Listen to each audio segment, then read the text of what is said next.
Hello, c'est parti pour le vlog.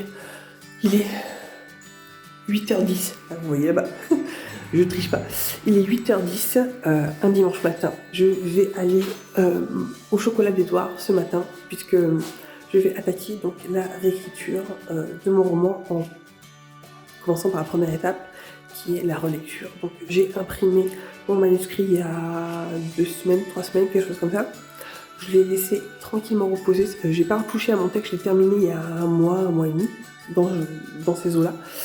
Et là, il est temps que je m'y remette, que je me replonge là-dedans. Donc je vais emmener mon manuscrit, je vais emmener mon iPad si j'ai besoin de noter des trucs. Enfin, noter des trucs, j'en mets aussi un carnet, donc le carnet qui a suivi toute l'écriture de l'oiseau de feu.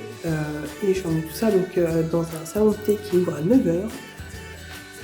Ce matin, pour essayer d'y rester jusqu'à midi, ce sera pas mal. Au moins, voilà, 2 bonnes heures minimum pour pouvoir justement faire ça.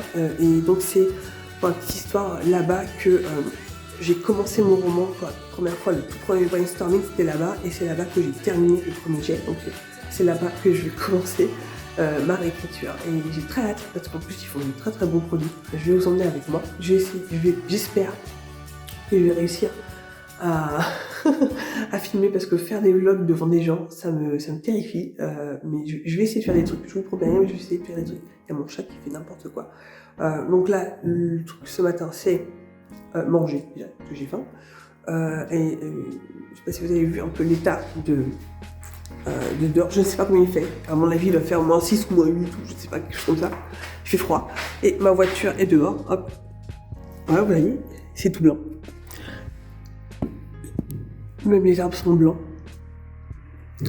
Et donc, j'aurai sans doute ma voiture à gratter. Donc, ça, c'est le côté moins fun. Alors, pour les relectures, je vais utiliser ces couleurs-là. C'est exactement les mêmes couleurs que j'avais utilisées pour la vidéo, la réécriture de Versipellis. Donc, vous avez le violet, le rouge et le jaune. Le violet, le rouge et le vert. Alors en toute honnêteté, là tout de suite, je me souviens plus à quelle couleur correspond quoi, mais il y avait dans la relecture, en fait, je fais attention à 3 choses. En tout cas, en ce qui concerne le fond de l'histoire, c'est les changements par rapport aux scènes, les changements par rapport à l'ambiance générale et l'ambiance par rapport aux personnages. Et donc chacune de ces couleurs correspond à l'un d'entre eux. Et évidemment, je prends le noir pour écrire. Donc ça, c'est le carnet pour l'oiseau de feu qui me sert depuis le début. D'ailleurs, il y a carrément mes trucs, mes arbres généalogiques, et puis les premiers carrément brainstorming, j'ai tout là-dedans. Voilà, il y avait vraiment tout là-dedans, même si je ne l'ai pas entièrement rempli. Il y a mon iPad et le fameux manuscrit qui est là. Allez, c'est parti. Bon, il fait -7. Et voilà. Ah bah oui, bah évidemment, je vais devoir la gratter. Miam miam miam. Heureusement, j'avais mis ça. Ça m'évitera de gratter trop le pare-brise. Bon, bah c'est parti.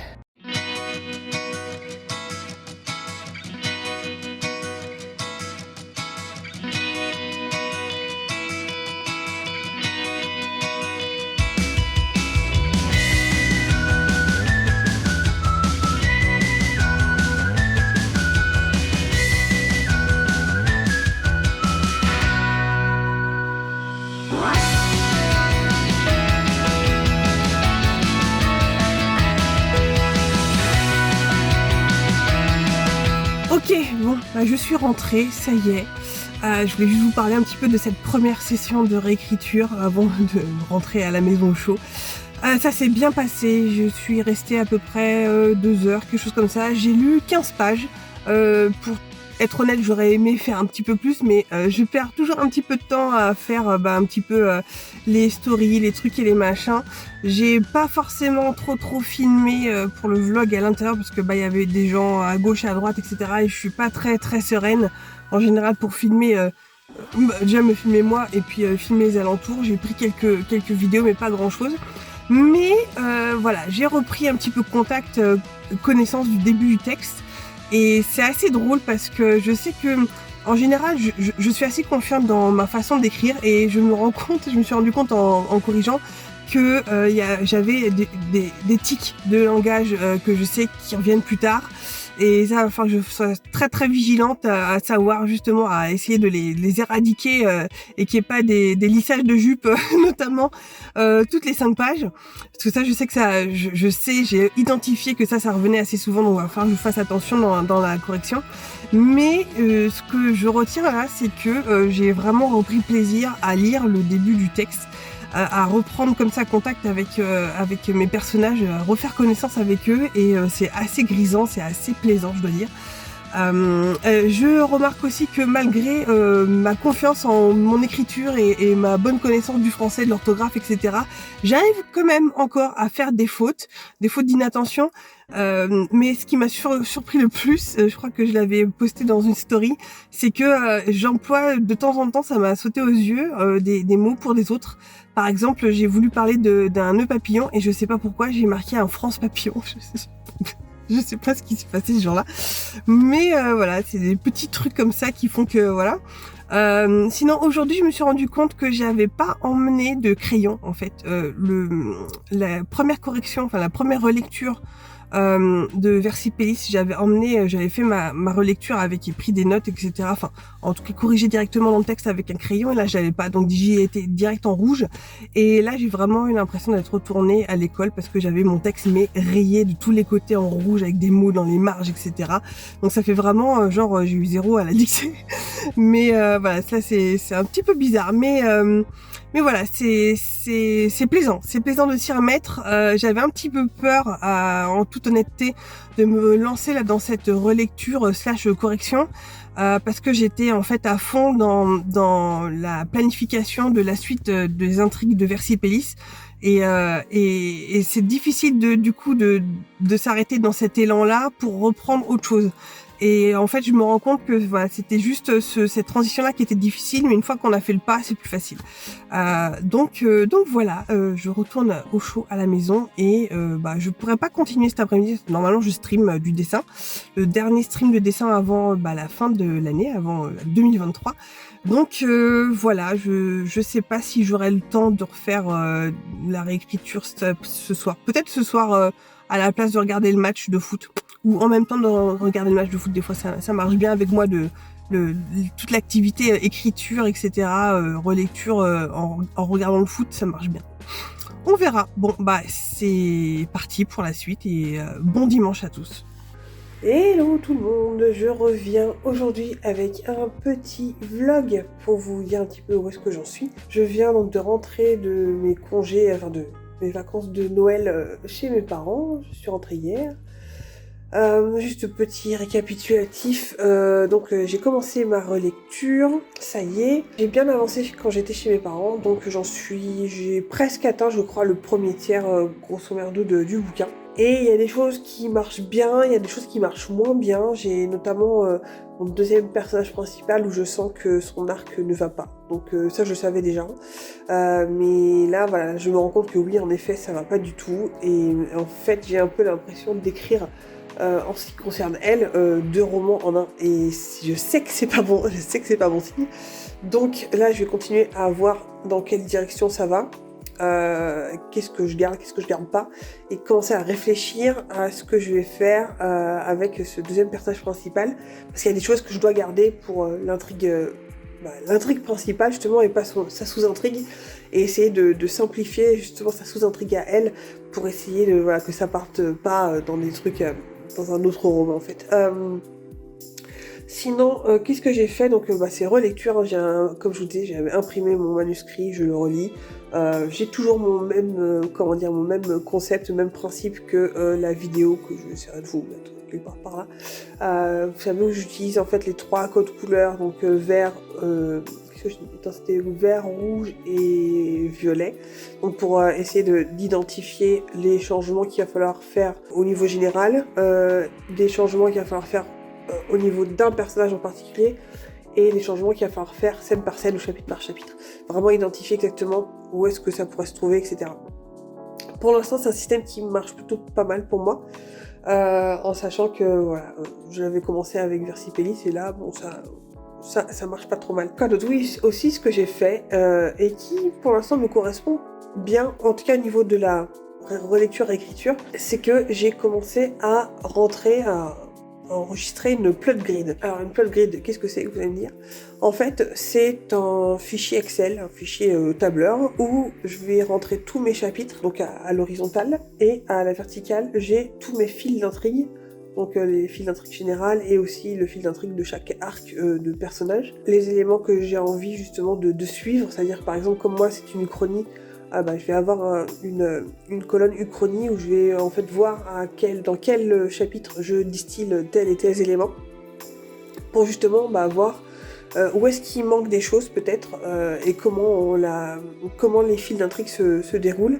Il y a peut-être des endroits où il va y avoir des manques, où il y a peut-être des endroits où il va y avoir trop d'informations, mais c'est intéressant de voir à ce stade-là comment est-ce que je me débrouille pour distiller, pour distribuer les informations. Je sais qu'il y en a qui l'utilisent pour faire leur planification d'intrigue déjà dès le départ, avant le premier jet. Moi j'ai un petit peu du mal. Par contre, je trouve que justement à ce niveau-là de la réécriture, relecture / future réécriture, là c'est pas mal parce que ça permet de voir vraiment comment on distribue les choses. Donc je vais continuer, j'en suis à la page, je vais vous dire, tout mon manuscrit est tout peinturé en rouge. J'en suis à la page 93 ou 94 je crois sur 320. Donc voilà, comme je vous disais, ouais c'est ça, 92. Donc on va avancer, l'idéal ce serait de lire quelque chose comme... peut-être 2 chapitres par jour, ce serait pas mal. J'aimerais bien, ce serait bien, 2 chapitres par jour, je l'aurais jamais terminé avant la fin de mes vacances, mais bon, l'idéal c'était de terminer la relecture avant la fin de ces vacances. Donc, je ne sais pas si ce sera possible, mais en tout cas, il faut que je m'y mette, ça c'est sûr. On y va. Hello, hello, je reviens pour clôturer ce premier vlog de la réécriture. Petit point, nous sommes mardi 3 janvier, on s'en fout quelle heure il est, mais j'en suis à mon chapitre 33, donc j'en suis à la page 185, donc sur 320 de mon roman, donc la relecture se passe bien, j'avance bien. Mon objectif là, donc, c'était en fait de terminer cette relecture avant la fin de mes vacances, en sachant que je reprends le 5 dans 2 jours. Et en sachant que mon roman, en tout cas le premier jet, fait 49 chapitres. J'ai bien avancé. L'idéal pour moi c'était de faire environ 5 chapitres par jour. C'est faisable, ça veut juste dire que je ne fais rien d'autre dans la journée. Ou pas à grand chose, en tout cas je peux pas dessiner, etc. Et d'ailleurs c'est pour ça que j'ai un petit peu mis en pause les streams, en tout cas pendant les vacances j'avais dit que j'en ferais peut-être, mais au final je n'en fais pas, parce que j'aimerais vraiment me concentrer là-dessus. Quoi dire de plus? Donc pendant que j'ai fait un petit peu le montage de ce que j'ai fait, ce que je vous ai raconté juste avant, je reviens sur le truc du coup du nœud papillon France Papillon là, parce que c'était un truc très très bizarre. Je crois que j'en ai un petit peu parlé dans une story sur Instagram. Les choses font que je me suis rendu compte qu'il y a eu plusieurs occurrences de ce truc là. En gros il y a 5 fois en 20 pages où il y a un mot, alors ça c'était jamais le même. Il y a un mot qui a été changé par France avec un F majuscule. Je n'ai jamais su pourquoi. Je sais juste que, en fait, le problème s'est passé au moment de la compilation de Scrivener en .doc, puisque dans mon fichier sur Scrivener, j'ai les mots normaux, et dès que je suis passée en .doc, et ben en fait il y avait France quelque chose. Donc je ne sais pas ce qui s'est passé, je n'ai pas du tout fait de mots remplacés par d'autres, etc. Donc je ne sais pas. Je n'ai pas non plus essayé de recompiler mon texte, etc. Donc j'ai voulu continuer à faire ma lecture, être juste au courant de ça et puis c'est tout. Mais la chose qui était très bien, c'est que comme je vous ai dit, il y en avait 5 dans les 20-23 premières pages et après plus rien. Donc grand mystère. Donc là, je vais essayer de terminer le plus vite possible cette relecture. Je suis déjà en train de réfléchir à comment je vais m'attaquer à la suite. J'ai changé 2-3 trucs par rapport à ma méthodologie. Je pense que je suis encore en train d'essayer de trouver une méthodologie qui me convienne par rapport à comment je vais faire. En fait, je suis très scolaire à ce niveau-là, j'ai besoin d'une méthode, faire limite, tu prends ton stylo rouge, ton stylo, enfin vous l'avez vu, un stylo rouge, un stylo vert, un stylo violet, mais je pense que voilà, j'ai été un peu grappillée, je vais continuer à écouter la masterclass sur les corrections de Cécile Duquesne. Je vais aussi essayer de voir deux, trois trucs un petit peu à gauche et à droite pour voir un petit peu comment font les gens, mais juste techniquement, par exemple, si vous prenez un fichier Excel, ça m'intéresse quoi. Comment vous organisez pour, en fait, dans toutes les étapes, comment vous faites parce que, en fait, je suis en train de me rendre compte que j'ai besoin d'une fiche de route, d'un guide. Et en gros, voilà, parce que là, donc la relecture, je vois ce que je dois faire. C'est simple, ça va. Après, il faut que je réfléchisse à comment je vais modifier ce que je dois modifier. Et une fois que je sais ce que je dois modifier, comment je mets en place un peu la machine de guerre et surtout, voilà, dans quel ordre je fais les choses. Je sais qu'il faut que je m'attaque au fond avant la forme, ça c'est clair, on s'en fout des fautes d'orthographe à ce stade-ci. Même si je peux pas m'empêcher de les éviter, parce que voilà, je suis une grammaire nazie, mais bon voilà. Mais je pense que j'ai juste besoin d'un truc un peu scolaire, pour me dire, voilà, dans le petit 1 tu fais ça, petit 2 tu fais ça, petit 3 tu fais ça. J'ai besoin d'outils, j'ai besoin de cadres, j'ai besoin de, voilà, parce que je pense que ça me rassure, parce que sinon je ne sais pas où je vais et ça me terrorise. Donc voilà, je termine ce vlog ici, j'en ferai d'autres voilà, pour vous mettre au courant de la suite. Et bah sinon, j'espère que vous allez bien, que vous avez passé de bonnes fêtes et on se retrouve en janvier en bonne forme. À la prochaine, ciao.